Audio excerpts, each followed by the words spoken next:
भारत में no doubt कि अच्छे अच्छे क्रिकेटर हुए हैं और बहुत अच्छे बैट्समैन हुए हैं। भारत अपने आप में मिसाल है। हर एक गेम में अच्छे अच्छे प्लेयर यहाँ से समय समय से निकलते रहते हैं और भारत का नाम रोशन करते हैं। आज के दौर में क्रिकेट का यहाँ बहुत ज़्यादा क्रेज़ है और क्रिकेट में कही जाए तो अभी सूर्यवंशी जी हैं जो कि बहुत अच्छे क्रिकेटर सामने उभर के आ रहे हैं। इंडिया के इनसे बहुत ज़्यादा उम्मीदें हैं कि ये भारत में एक ऐसे बैट्समैन बन के उभरेंगे कि नाम हो जाए भारत में।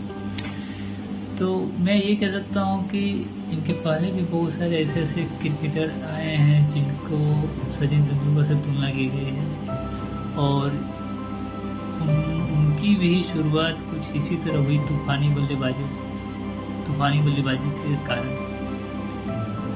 तो हम ये कह सकते हैं कि नो डाउट भारत में बैट्समैनों की कमी है और जैसे सूर्यवंशी जी जो क्रिकेट खेल रहे हैं माइंड ब्लोइंग। बस डर इस बात का लगता है कि हर एक चीज़ का अप टाइम होता है, डाउनफॉल भी होता है। तो वहाँ ये मजबूत बना के रखेंगे। जैसे विराट कोहली, तेंदुलकर, बहुत सारे ऐसे अच्छे अच्छे बैट्समैन हुए हैं जिनका डाउनफॉल आया है और उस समय वो डाउनफॉल को ना ध्यान दे के अपने प्रैक्टिस को एकदम लेवल में लेके आए। मैंने कठिन जो होता है जो दौर, उसमें अपने आप को प्रूव करने के लिए वो सारी चीज़ें की, फिटनेस को बरकरार रखा, माइंड सेट को बरकरार रखा और फिर कमबैक किया। जैसे विराट कोहली ने 3 साल जर्नी को झेला, फिर कमबैक किए। तेंदुलकर के भी ऐसे जर्नी रहा। ऐसे बहुत सारे अच्छे अच्छे बैट्समैनों का भी आया ऐसे डाउनफॉल। तो हम यही कहेंगे कि सेहत मस्ट है, क्योंकि कितना भी अच्छा अगर बैट्समैन हो चाहे बॉलर हो, अगर सेहत पर ध्यान नहीं देगा तो उसका सेहत ही उसका सबसे बड़ा दुश्मन हो जाता है। और सेकंड चीज़ हम ये कहेंगे कि विशेष कुछ नशा होते हैं, ठीक है, जो कि आदमी को डाउनफॉल में लेके जाता है। तो भगवान ना करे ये सारी चीज़ें आपसे दूर रहें।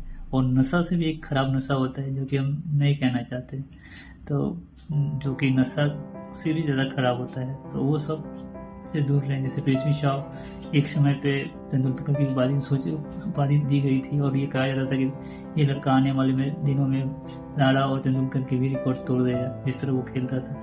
मगर आने वाले कुछ समय में ही आया तो तूफान की तरह और कब कहाँ से डाउनफॉल हुआ और बहुत सारे उनके साथ जुड़ने लगी कि हाँ नशा और बहुत सारी चीज़ें ऐसे जो नशा से हट के। तो वैसी चीज़ों से भगवान करे कि आप दूर रहें। संस्कार में आपको नो डाउट कि कहीं से कमी हो और ये आपका फर्ज बनता है कि उस संस्कार को हमेशा बरकरार रखें। अपने माता पिता का संस्कार बैटिंग से भी ऊपर होता है जो माता पिता के द्वारा दी गई, और इससे हमेशा माता पिता का ऊपर होता है। आपके खेलने से तो ऊपर है ही, मगर एक संस्कार जो दी गई है वो अपने माता पिता को जो अंदर से स्ट्रॉन्ग बनाता है वो माता पिता ही फील कर सकते हैं और कोई नहीं। तो हम ये कहेंगे कि विशेष करके अपने फिटनेस को एकदम स्ट्रॉन्ग रखें। जैसे विराट कोहली ने अपने फिटनेस को उस दौर में स्ट्रॉन्ग रखा, क्योंकि यही चीज़ होती है कि बाद में समस्या का कारण बनती है। दूसरी चीज़ की जो ये आदमी के अंदर जो इम्प्रूवमेंट होते हैं और जो अपव्यवहार में होता है तो कुछ चीज़ें ऑटोमेटिक मिलने लगती हैं। तो उस समय वो चीज़ को चुना जाता है कि क्या ये सही है, क्या ये गलत है। तो उस चीज़ पर फोकस कीजिए। कुछ चीज़ चकाचौंध में तो तुरंत आपके पास चिपक जाती है और जैसे डाउनफॉल होता है तो हाथ छोड़ के निकल जाती है। आप समझ रहे हैं क्या कह रहे हैं, तो उस चीज़ पे भी आप ध्यान दीजिएगा। और ये तो मैं नहीं कह सकता कि सबकी सोच अपनी अपनी है। आपकी सोच से अच्छे क्रिकेटर है, अच्छे संस्कार हैं, नो डाउट। तो आप अच्छे घर से हैं तो अच्छी सोच रखे हैं और अच्छी सोच आगे भी रखेंगे। और ये जो ड्रिंक विंक है इससे आप दूर रहें। और एक भाई के नाते आपको बता रहा हूँ, नो डाउट हम आपको ऐसा कुछ नहीं कहना चाहते। अगर हमारी बातों से अगर किसी को भी हर्ट पहुँचेगा तो भैया अभी क्षमा प्रार्थी हूँ, मगर एक भाई के नाते, एक दोस्त के नाते, एक भारत के नागरिक के नाते, एक भारतीय को मैं ये संदेश देना चाहता हूँ कि आप ऐसे ही खेलते रहो, भारत का नाम रोशन करते रहो। आपको सैल्यूट है। चलिए नमस्ते, बस इतना ही।